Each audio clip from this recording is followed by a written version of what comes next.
inatupasa kuona fahari kwa msalaba wa Bwana wetu, fahari kwa msalaba wa Yesu Kristo. Sisi lakini inatupasa kuona fahari kwa msalaba wa Bwana wetu, fahari kwa msalaba wa Yesu Kristo. Kwa jina la Baba na la Mwana na la Roho Mtakatifu.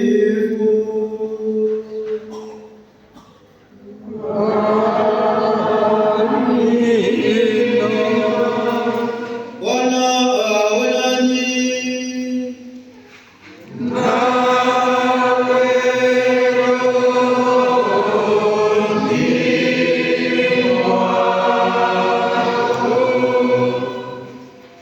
Ndugu zangu wapendwa katika Kristo, tunajua kwa nini tuko hapa katikati ya juma hili kuu.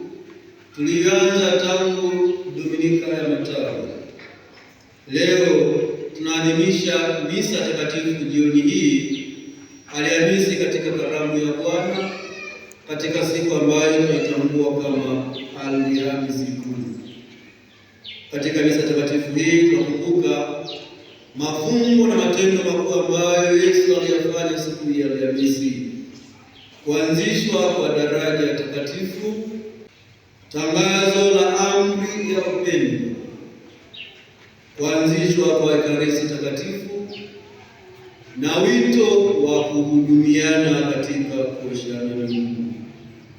Tusali misa takatifu hii kwa shukrani, kuombea mapadri wote katika Kanisa Katoliki wanaohudumia kaka na dada zetu katika Kristo, lakini pia kuombea waamini wote tulio sisi tunaopokea Ekaristi takatifu. Tusali pia kuombea wale ambao wana vizuizi vya kutokupokea Ekaristi takatifu, ili huyu Yesu alianzisha Ekaristi takatifu awasaidie vizuizi vile viondoke na waipate hii Ekaristi takatifu kama ambavyo Kristo alikusudia alipoianzisha. Tusali ili kati yetu upendo utawala, ili daima tutamulikane kwa wafuasi wa Mungu kwa sababu tunapendana. Ndugu zangu, tukiri dhambi zetu ili tupate kustahilishwa kuadhimisha